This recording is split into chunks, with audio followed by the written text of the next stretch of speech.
Class 8 lesson 4 metal non metal और इसका part number 3 है। चैप्टर का नाम है धातु और अधातु। धातु और अधातु, ठीक है। ये आपका चैप्टर हो गया धातु और अधातु। तो याद रखेंगे मेटल और नॉन मेटल ये चैप्टर है, ठीक है। चलिए तो हम लोग देखते हैं इसमें यहाँ तक पिछले 2 वीडियोस कंप्लीट कर लिए गए हैं। क्लास 8 लेसन 4 का पार्ट 2 कंप्लीट हो गया, पार्ट 1 और पार्ट 2। आज देखते हैं पार्ट 3। पार्ट 3 में स्टार्ट होती है क्रियाकलाप 4.5 से, यानी एक्टिविटी, और ये बुक लिया गया है एनसीईआरटी से, ठीक है। तो एक्टिविटी 4.5 में देखते हैं, यानी चौथा चैप्टर का है ना 5वां नंबर एक्टिविटी है। कहता है शिक्षक द्वारा कक्षा में प्रदर्शित की जाए। प्रदर्शन का समय विशिष्ट सावधानी से रखा जाए। प्रदर्शन के समय क्या होगा, है ना, ध्यान देना है पूरा ज्यादा कि कोई चीज गलती से ना हो जाए। जब प्रदर्शन हो रहा है यानी कि दिखाया जा रहा है, ये तो पहले टीचर की उपस्थिति में दिखाएंगे। टीचर नहीं रहेंगे उस समय इसको नहीं देखना है, ठीक है, नहीं करना है एक्सपेरिमेंट। कहता है सोडियम धातु का एक टुकड़ा ले। सोडियम धातु का बच्चा क्या ले, तो एक टुकड़ा ले। चलो देखो, सोडियम का सिंबल Na होता है ना। सोडियम का सिंबल क्या होता है, Na। ये हो गया सोडियम, ये क्या हो गया सोडियम, याद रहेगा। ये किसका सिंबल है, सोडियम का। सोडियम एक धातु है। सोडियम एक क्या है, धातु। इसके बारे में लिखवाया था कि सोडियम चमकता है लेकिन ये हार्ड नहीं होता है। सोडियम को चाकू से काटा जा सकता है। सोडियम और पोटेशियम को किससे काटा जा सकता है, चाकू से। यानी यह एक, इसको चाकू से भी काटा जा सकता है। सोडियम को किससे काटा जा सकता है, चाकू से काटा जा सकता है। बताया था ना, क्योंकि ये मुलायम होता है, जबकि धातु क्या होता है, कठोर होता है, लेकिन ये सोडियम क्या होता है, मुलायम होता है। सोडियम के परमाणु संख्या 11 होते हैं और परमाणु द्रव्यमान 23 होते हैं, याद रहेगा। सोडियम के परमाणु संख्या 11 होता है और परमाणु द्रव्यमान 23 होता है। 2 बातें याद हो गई। सोडियम को Na क्यों लिखते हैं, क्योंकि इसका लैटिन नेम नेट्रियम होता है। क्या होता है, नेट्रियम। नेट्रियम, सोडियम का लैटिन नाम क्या होता है, नेट्रियम होता है। इस वजह से इसका सिंबल Na हुआ। सिंबल क्या हुआ, Na, यानी सोडियम इंग्लिश में बोलते हैं, हिंदी में भी सोडियम बोलते हैं। चलिए सोडियम के बारे में इतना जाना। सोडियम क्या होता है, ऑक्सीजन के साथ अभिक्रिया कर लेता है और जल्दी से जल जाएगा, और वाटर के साथ भी अभिक्रिया करके जल्दी से जल जाता है। तो ये हाईली रिएक्टिव सब्सटेंस है, यानी हाईली रिएक्टिव कहने का मतलब ये रिएक्शन तुरंत कर जाता है, ये खतरनाक है। पानी में भी डालेंगे तो आग लग जाएगा, हवा में रखेंगे तो आग लगेगा। इसको माचिस से जलाने की कोई जरूरत नहीं है, अपने आप आग लग जाता है। इसलिए इसको रखा जाता है मिट्टी तेल में। किसमें रखा जाता है, मिट्टी। तो याद रखिएगा सोडियम को किस में रखा जाता है, तो सोडियम को मिट्टी तेल में रखा जाता है। सोडियम को किस में रखा जाता है, मिट्टी तेल में। तो याद रखिएगा, ये लाइन आप लिख सकते हैं कि सोडियम को मिट्टी तेल में रखा जाता है। सोडियम को बच्चे किस में रखा जाता है, तो आपका 1 नंबर पॉइंट बना कि सोडियम को, किसको, सोडियम को मिट्टी तेल में रखा जाता है, रखा जा सकता है। सोडियम को कहाँ रखा जा सकता है, मिट्टी तेल में। सोडियम को मिट्टी तेल में।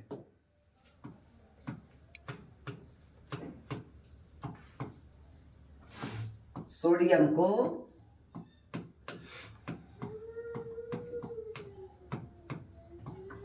मिट्टी तेल।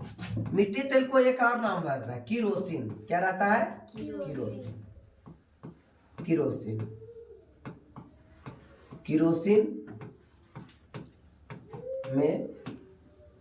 किरोसिन में रखा जाता है, ठीक है ना। किसमें रखा जाता है बच्चे, किरोसिन में रखा जाता है। सोडियम को कहाँ रखा जाता है, किरोसिन में रखा जाता है, याद रहेगा। सोडियम को कहाँ रखा जाता है, तो सोडियम को किरोसिन में रखते हैं। सोडियम का परमाणु संख्या कितना होता है, परमाणु संख्या 11 होता है। कितना होता है, 11। और परमाणु द्रव्यमान 23 होता है। परमाणु द्रव्यमान 23 होता है, क्लियर है। और इसका मतलब संयोजकता वैलेंसी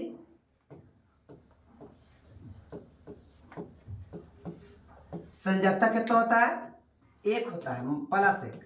कितना होता है? +1। इसके अलावा और क्या बताया था? इसका सिंबल Na होता है। सोडियम का सिंबल, ये किसके बारे में है? सोडियम के बारे में। सोडियम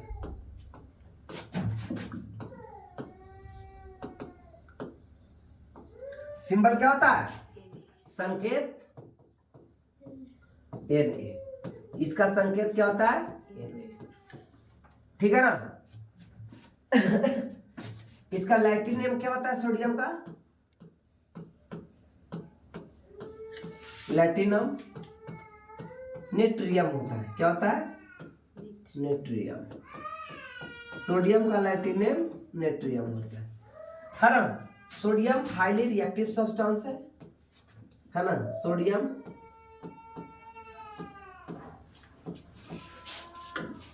बहुत ज्यादा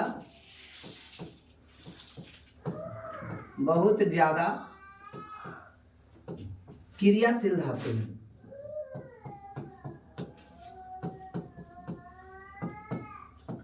क्रियाशील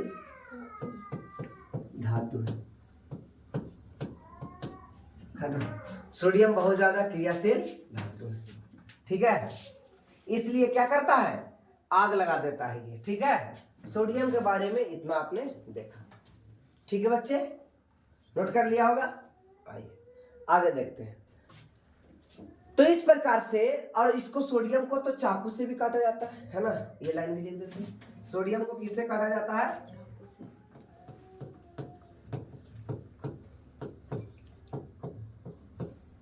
सोडियम को चाकू से काटा जाता है।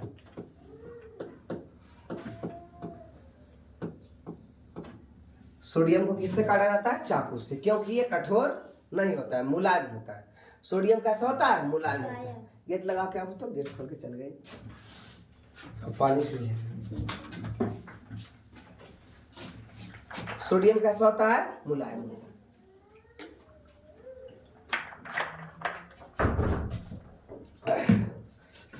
हो गया बच्चे? चलिए, तो आप इतना सोडियम के बारे में जाना। ठीक है, तो सोडियम बहुत खतरनाक है। आइए, तो अब कहता है, क्या कहता है? ध्यान से सुना जाए। कहता है कि सोडियम के टुकड़े को गेहूं के दाने के बराबर लीजिए, बहुत छोटा पतला, और चिमटा से पकड़ के निकालना है, हाथ से नहीं निकालना। हाथ में ग्लव्स पहनना है, क्योंकि जैसे ही मिट्टी तेल से बाहर आ जाएगा आग लगा देगा। और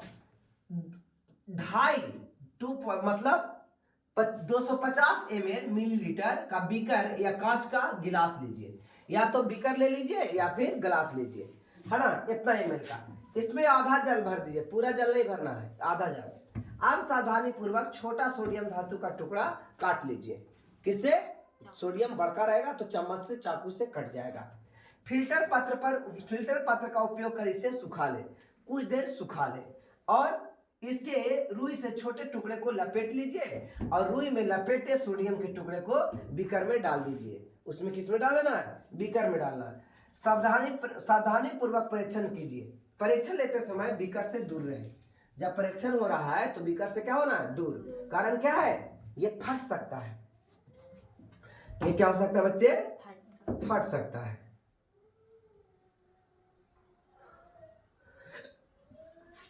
अब जब अभिक्रिया बंद हो जाए तो बीकर को छुइए। आपको कैसा अनुभव होगा? गर्म अनुभव होगा। क्या बीकर गर्म हो गया? तो यस। विलयन का लाल और नीले लिटमस पत्रों का परीक्षण कीजिए, यानी लाल और नीला लिटमस ले जाइए, परीक्षण कीजिए। विलयन अम्लीय है या क्षारीय है, इस बात को चेक करना है। ठीक है, अब सोडियम को जल के साथ अभिक्रिया करके। ओके ओके बच्चों, ठीक है।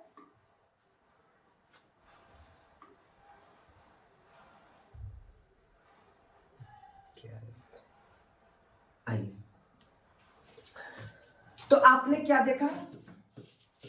सोडियम के टुकड़े को जल से अभिक्रिया करवाए, H2,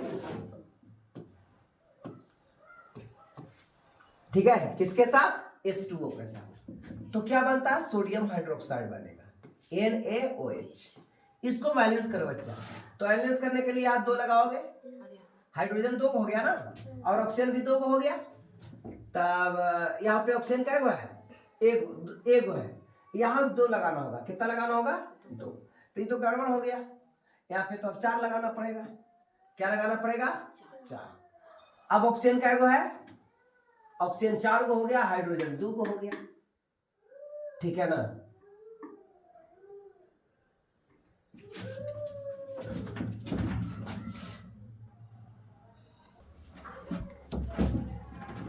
एक छोटी सी थ्योरी है, ठीक है ना, उस थ्योरी को समझिए। थ्योरी है छोटा सा। जब धातु को जल से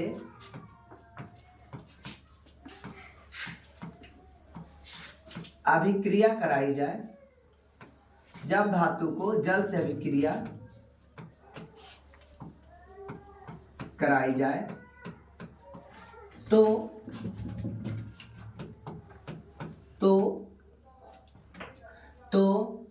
धातु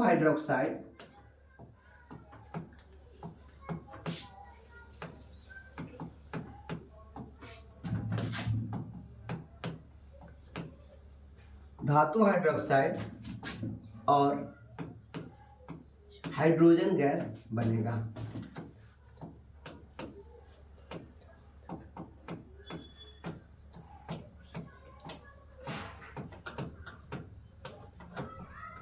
हाइड्रोजन गैस बनेगा।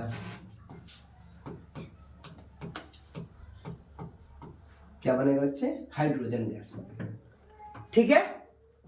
तो इस प्रकार से आपने क्या देखा कि यहाँ हाइड्रोजन गैस भी बनेगा। क्या बनेगा? Hydrogen gas.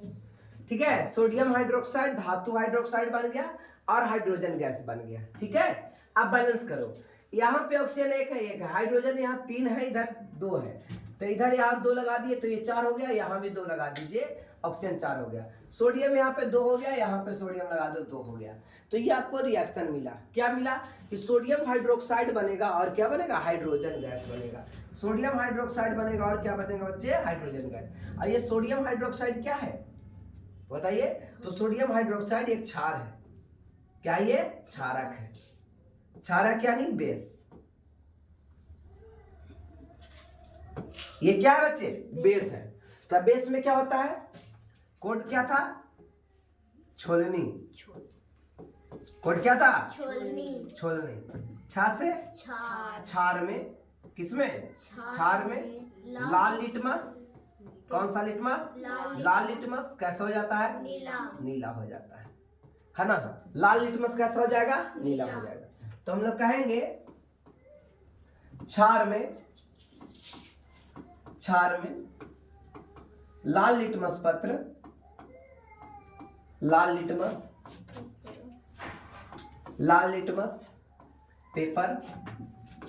पेपर नीला हो जाता है। नीला हो जाता है। क्या हो जाता है बच्चे? नीला हो जाता है। क्षार में लाल लिटमस पत्र, लाल लिटमस पेपर नीला हो जाता है। क्षार में क्या होता है? लाल लिटमस पेपर नीला हो जाता है। क्षार में लाल लिटमस पेपर नीला हो जाता है। क्षार में क्या होता है बच्चे? लाल लिटमस पेपर नीला हो जाता है। क्लियर रहेगा? और अम्ल में क्या होता है? नीला लिटमस पेपर लाल हो जाता है। आई होप आपको इतना समझ में आ गया, आपने लिख भी लिया होगा। ठीक है? तो इस प्रकार से कहता क्या है कि आपने देखा कि सोडियम जल के साथ तीव्र अभिक्रिया करता है और अन्य धातु ऐसा नहीं करता है। जल में और कोई धातु रख देता है, ऐसा अभिक्रिया होगा? नहीं। उदाहरण के लिए आयरन जल के साथ धीमी अभिक्रिया करता है, जंग बनाता है। सामान्यतः आधातु जल से अभिक्रिया नहीं करती है, यद्यपि वायु में बहुत सक्रिय होती है। इस प्रकार के आधातुओं को जल में रखा जाता है। उदाहरण के लिए फास्फोरस को जल में रखा जाता है। फास्फोरस को किस में रखा जाता है? जल में। क्यों? यह एक सक्रिय धातु है ना? अगर जल में नहीं रखेगा, दूसरी जगह फास्फोरस को रख दिया तो आग लग जाएगा। वायु में खुला रखने पर आग पकड़ लेता है। किसमें? फास्फोरस में। तो फास्फोरस को जल में रखा जाता है। ठीक है। फास्फोरस से वायुमंडलीय ऑक्सीजन के संपर्क में ना हो इसलिए उसे जल में रखा जाता है। किस में रखा जाता है? जल में। समझ में आ रहा ना? किस में रखा जाता है? जल में। तो आप यहाँ पे बना लेंगे एक पॉइंट कि लिखेंगे, क्या लिखेंगे? फास्फोरस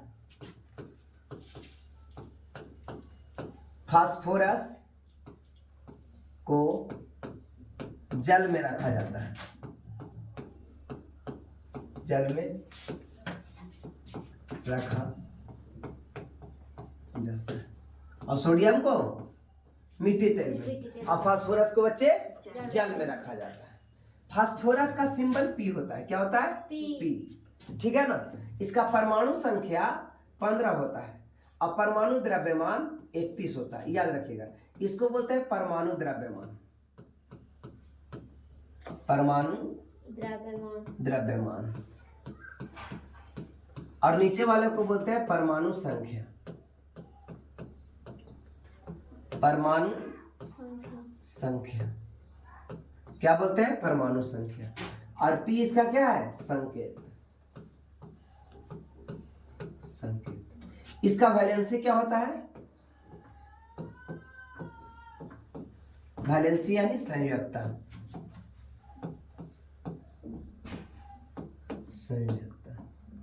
-3 होता है बेटा। क्या होता है? -3।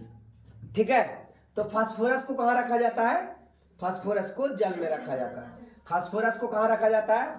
फास्फोरस को जल में रखा जाता है। फास्फोरस को जल में रखा जाता है। पानी है ना, जल यानी पानी में रखा जाता है। और ये पानी के साथ फास्फोरस रिएक्शन नहीं करता है। फास्फोरस को पानी के साथ रखा जाने पर किसी प्रकार का कोई रिएक्शन। फास्फोरस एक आधातु है। फास्फोरस क्या है बच्चे? फास्फोरस आधातु है। फास्फोरस क्या है? आधातु। तो आप लोग याद रखेंगे कि फास्फोरस को जल में रखा जाता है और सोडियम को क्लोरीन में रखा जाता है। सोडियम को किस में रखा जाता है? क्लोरीन, सॉरी, मिट्टी तेल में रखा जाता है। क्लोरीन कैसे रखा जाता है? मिट्टी तेल में रखा जाता है। आई होप आपको इतना समझ में आ गया होगा। ठीक है ना।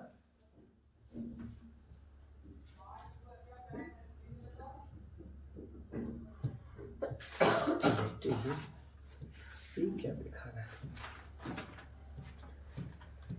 आइए अब धातुओं को अम्लों के साथ अभिक्रिया करते हैं। धातुओं को किसके साथ? अम्लों के साथ।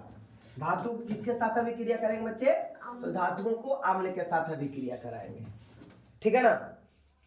सबसे पहले किया धातुओं को ऑक्सीजन के साथ अभिक्रिया, दूसरा धातुओं को जल के साथ अभिक्रिया, और तीसरा धातुओं को अम्ल के साथ अभिक्रिया करा। तो आइए धातु और अधातु को अम्ल के साथ अभिक्रिया करके देखते हैं एक्टिविटी 4.6 में, है ना। ठीक है। तो ये चौथा, ये पांचवा था ना।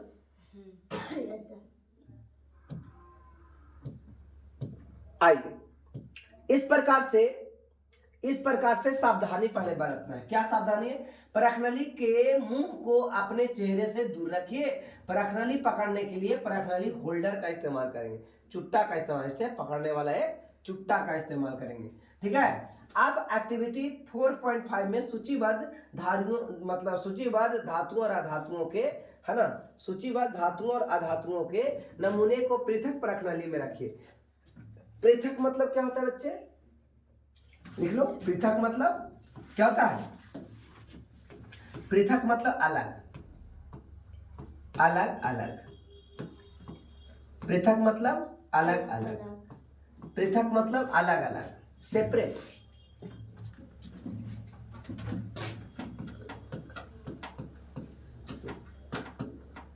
SAPRAT, separate. SE होगा, SE होगा बच्चे, सेपरेट। SEPRAT, separate. अलग अलग यानी सेपरेट रखा जाता है। नहीं कहते हो कि हमको ये सेपरेट चाहिए, अलग अलग चाहिए। ठीक है। तो नमूने को पृथक कर लीजिए। A, B, C, D और F 6 को है, चिन्हित कर लो, सबको लिख दो। ड्रॉपर की सहायता से, जो दवाई पीने वाला ड्रॉपर होता है ना, वैसा ही रहता है लेकिन वहां पे अलग रहेगा। तो ड्रॉपर की सहायता से प्रत्येक प्रणाली में एक एक करके 5 ml तनु हाइड्रोक्लोरिक अम्ल डालेंगे। तनु कैसे बनेगा? जब उसमें क्या मिलाया गया हो? पानी। पानी मिलाया जाए तब वो क्या बनता है? तनु बनता है। 5 ml उसमें तनु हाइड्रोक्लोरिक अम्ल मिला लीजिए। अभिक्रिया का सावधानी पूर्वक परीक्षण कीजिए। जो अभिक्रिया होगा उसको सावधान, तो अभिक्रिया का सावधानी पूर्वक परीक्षण कीजिए, करिए। यदि ठंडे विलयन में कोई अभिक्रिया ना हो तो प्रणाली को हल्का गर्म कर ले। अगर ठंडे विलयन में अभिक्रिया नहीं हो रहा है तो प्रणाली को हल्का गर्म करें। प्रत्येक प्रणाली के पास मुंह के पास जलती हुई माचिस, अपना मुंह नहीं, प्रणाली के मुंह जलती हुई माचिस का तिल्ली ले जाएंगे, जिसको इसमें कहा जाता है संठी। माचिस के तिल्ली को लेके जाएंगे। किसको लेके जाएंगे? माचिस के तिल्ली को लेकर के जाएंगे। ठीक है बच्चे। यही क्रिया तनु हाइड्रोक्लोरिक अम्ल के स्थान पर तनु सल्फ्यूरिक अम्ल लीजिए, और यही क्रिया तनु एक और लेंगे नाइट्रिक अम्ल। 3 प्रकार के लेंगे। ओके, आइए देखते हैं क्या क्या घटता है। क्या धातु और अधातु अम्लों से भिन्न प्रकार से विक्रिया करते हैं? प्रणाली के मुंह के पास जलती हुई माचिस के तिल्ली लाने पर कुछ पॉप की ध्वनि सुनाई होगी। ठीक है, क्या, क्यों पॉप ध्वनि क्यों उत्पन्न हुई थी? आपने पाया हो कि आधातु सामान्यतः अम्लों से अभिक्रिया नहीं करता है, परंतु धातु अम्लों के साथ अभिक्रिया करता है। आधातु अम्लों के साथ अभिक्रिया नहीं करता है। और यह देखे थे ना, आधातु जल के साथ भी अभिक्रिया नहीं करता है। प्लास्टिक को रख दीजिए जल में, खराब हो रहा है? Yes sir. प्लास्टिक में प्लास्टिक खराब हो जाएगा पानी में, लेकिन लोहा क्या होगा? खराब हो जाएगा। तो धातु क्या हो जाता है? खराब हो जाता है, यानी कि उसमें जंग लग जाता है, और आधातु रिएक्शन नहीं करता है। लेकिन आप देखते हैं अम्ल में भी रिएक्शन, आधातु अम्ल में अभिक्रिया नहीं करता है।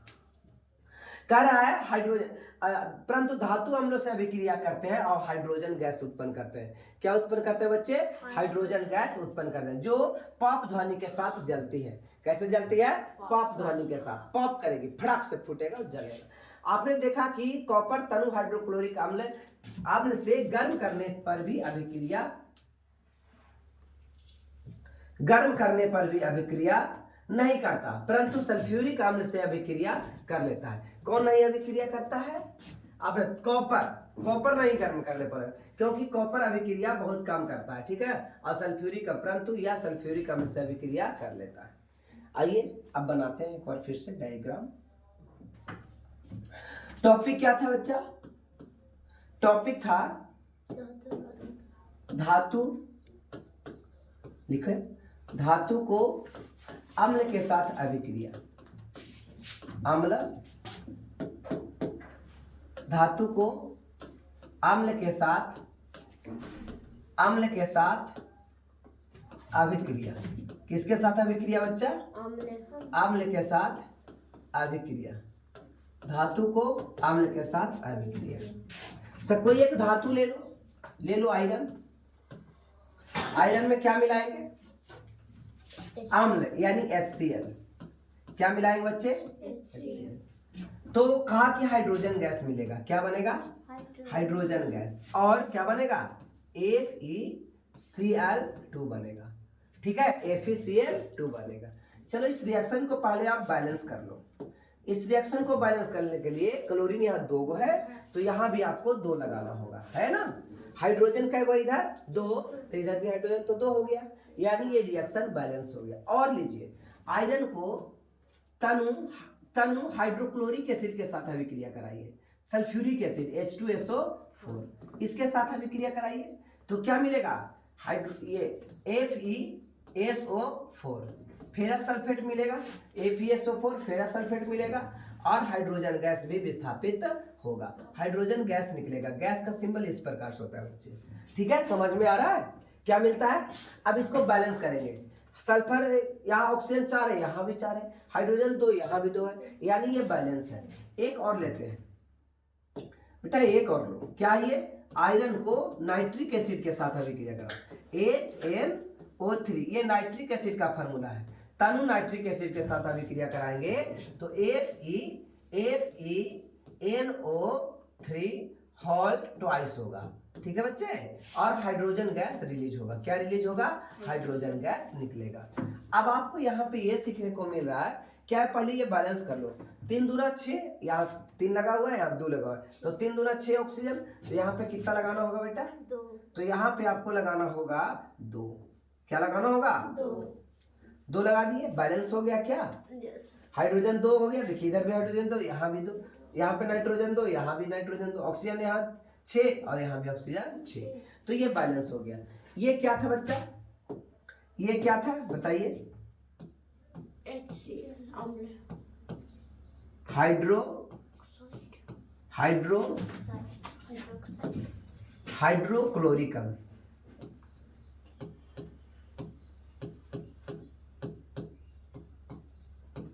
हाइड्रोक्लोरिक अम्ल, तनु हाइड्रोक्लोरिक अम्ल का ये फॉर्मूला, ठीक है। यानी हाइड्रोक्लोरिक अम्ल का फॉर्मूला है, और ये किसका फॉर्मूला है? सल्फ्यूरिक अम्ल का फॉर्मूला है। ये किसका फॉर्मूला है? सल्फ्यूरिक अम्ल का फॉर्मूला, ठीक है बच्चे। और ये किसका फॉर्मूला है? नाइट्रिक अम्ल का, नाइट्रिक अम्ल का फॉर्मूला है। किसका फॉर्मूला है? नाइट्रिक अम्ल का। बोलो क्लियर? तो आप याद कर लेंगे। हाइड्रोक्लोरिक अम्ल का फॉर्मूला HCl, हाइड्रोक्लोरिक अम्ल का फॉर्मूला HCl, हाइड्रोक्लोरिक अम्ल का फॉर्मूला क्या बन रहा है? HCl, हाइड्रोक्लोरिक अम्ल का फॉर्मूला HCl, सल्फ्यूरिक अम्ल का फॉर्मूला H2SO4 और नाइट्रिक अम्ल का फॉर्मूला HNO3। नाइट्रिक अम्ल का फॉर्मूला HNO3, नाइट्रिक अम्ल का फॉर्मूला नाइट्रिक अम्ल, नाइट्रिक अम्ल, नाइट्रिक अम्ल, सल्फ्यूरिक अम्ल H2SO4, सल्फ्यूरिक अम्ल H2SO4, हाइड्रोक्लोरिक अम्ल HCl, है ना। तो क्या आपने सीखा कि धातु को अम्ल के साथ अभिक्रिया कराए, तो धातु को अम्ल के साथ अभिक्रिया कराया तो क्या मिला उसको आप लिखोगे, है ना, कि सर ये तो मिला। चलिए मिलता है तो उसको लिखते हैं, ठीक है बच्चे। मिला है तो इसको लिखिए। जब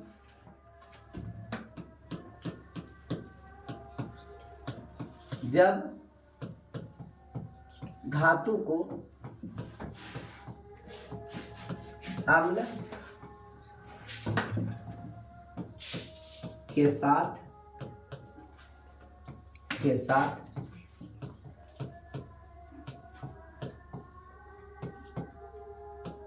अभिक्रिया कराई जाती है,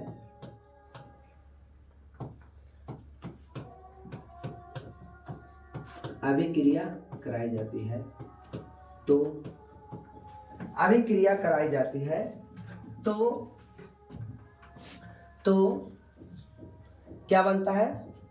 लवण और हाइड्रोजन गैस बनता है। ये लवण है, क्या है? लवण और हाइड्रोजन गैस बनता है, लवण और हाइड्रोजन गैस बनता है।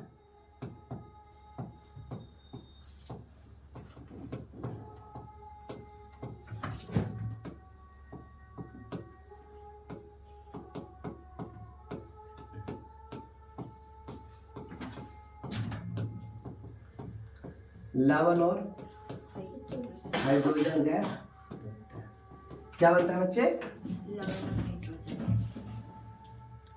लवण और हाइड्रोजन गैस बनता है। क्या बनता है?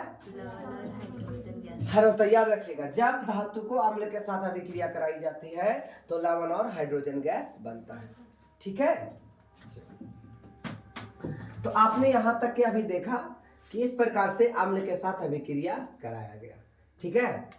तो हाइड्रोजन गैस बना, इसीलिए तो पाप ध्वनि सुनाई पड़ा। अब आइए क्षारों के साथ अभिक्रिया करवाते हैं। किसको? धातु को। धातु को किसके साथ अभिक्रिया कराएंगे? क्षारों। आइए शिक्षक के द्वारा प्रदर्शित किया जाए, शिक्षक इसको करेंगे, ठीक है। सोडियम हाइड्रोक्साइड विलयन बनते समय सावधानी बरतिए कि सोडियम हाइड्रोक्साइड की टीकाओं को प्लास्टिक डिस्पैचुला से पकड़े। प्लास्टिक डिस्पैचुला मतलब प्लास्टिक से ऐसे पकड़ना है, ठीक है। एक प्रणाली में सोडियम हाइड्रोक्साइड का ताजा विलयन ले और उसमें से उसकी 3-4 टिकियां मतलब टैबलेट, है ना, 5 ml जल में घोल बनाइए। इसमें अल्युमिनियम की एक पन्नी का एक टुकड़ा लीजिए। पन्नी मतलब पतला प्लास्टिक, ठीक है। अल्युमिनियम का एक पतला प्लास्टिक, पतला अल्युमिनियम का क्या रहता है? चौमिनवा जो खाता है ना, वो रहता है, वो अल्युमिनियम का रहता है ना। एक जलती हुई माचिस तल्ली के प्रणाली के मुंह के निकट लाइए और ध्यान से परीक्षण कीजिए। इस प्रकार से आपको परीक्षण करना है। पाप ध्वनि क्या दर्शाती? पहले पाप हाइड्रोजन ध्वनि को दर्शाता है। सोडियम धातु सोडियम हाइड्रोक्साइड से अभिक्रिया कर हाइड्रोजन गैस उत्पन्न करता है और अधातु हाइड्रोजन से अभिक्रिया कर क्या उत्पन्न करता है? जटिल है। कहता अधातुओं को क्षारों से अभिक्रिया जटिल है। चलिए तब हम लोग धातुओं को हाइड्रोजन धातु को किससे अभिक्रिया कराएंगे? धातु को किससे अभिक्रिया करवाना है बच्चे? हाइड्रोजन गैस निकलती है। धातु सोडियम हाइड्रोक्साइड से अभिक्रिया करके जो धातु है वो सोडियम हाइड्रोक्साइड से अभिक्रिया करके क्या बनाता है? हाइड्रोजन गैस उत्पन्न करता है। आइए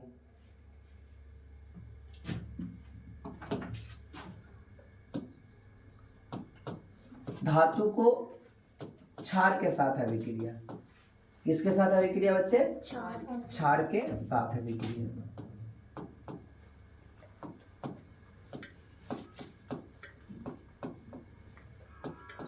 धातु को क्षार के साथ अभिक्रिया। आइए कैसे देखते हैं धातु का क्षार के साथ अभिक्रिया। कोई बेटा एक धातु ले लो, धातु के ले लिए सोडियम है ना, और उसको NaOH यह एक क्षार है, इसके साथ अभिक्रिया कराएं। क्या कराएंगे? इसके साथ अभिक्रिया कराएं।